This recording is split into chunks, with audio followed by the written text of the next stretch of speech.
जो 20 तक ऐसी गिनती सुनाएगा जिसमें सारा संसार समा जाए, वही मेरा पति बनेगा। आखिर ऐसा क्या प्रण था राजकुमारी का? एक राजा ने अपनी बेटी की शादी के लिए दूर दूर से राजा महाराजा बुलाए, लेकिन शर्त थी कि जो 20 तक गिनती सुनाएगा वही राजकुमारी का पति बनेगा। लेकिन गिनती ऐसी होनी चाहिए जिसमें सारा संसार समा जाए, और जो गिनती नहीं सुना पाएगा उसे 20 कोड़े खाने पड़ेंगे। ये शर्त केवल राजाओं के लिए थी। राजा ने दावत का आयोजन किया। मिठाई और विभिन्न प्रकार के पकवान बनाए गए। पहले सभी ने दावत का आनंद लिया। फिर सभा में राजकुमारी का स्वयंवर शुरू होता है। एक से बढ़कर एक राजा महाराजा आते हैं। सभी अपनी गिनती सुनाते हैं जो उन्होंने पढ़ी हुई थी, लेकिन कोई भी ऐसी गिनती नहीं सुना पाया जिससे राजकुमारी संतुष्ट हो जाए। अब जो भी आता कोड़े खाकर चला जाता।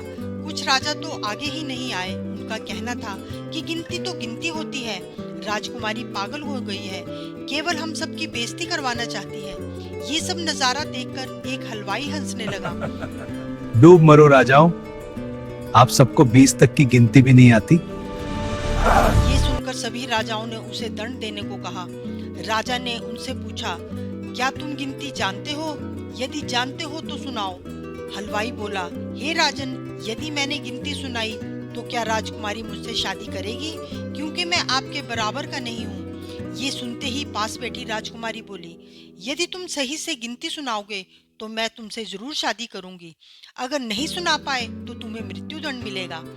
राजा की आज्ञा लेकर हलवाई ने गिनती शुरू की। उसने कहा, एक भगवान, 2 पक्ष, 3 लोक, 4 युग, 5 पांडवों की वीरता, 6 शास्त्रों का ज्ञान, 7 दिनों का प्रकाश और 8 दिशाओं का साम्राज्य आप प्रकट हो। 9 ग्रह, 10 दिशा, 11वां रुद्र, 12 महीने, 13 रत्न, 14 विद्या, 15 तिथि, 16 श्राद्ध, 17 वनस्पति, 18 पुराण, 19वीं तुम, 20वां मैं। सब लोग हक्के बक्के रह गए। राजकुमारी ने हलवाई से शादी कर ली। इस गिनती में संसार की सारी वस्तुएं मौजूद हैं। जिंदगी में शिक्षा के साथ साथ तजुर्बा और अनुभव भी जरूरी होता है।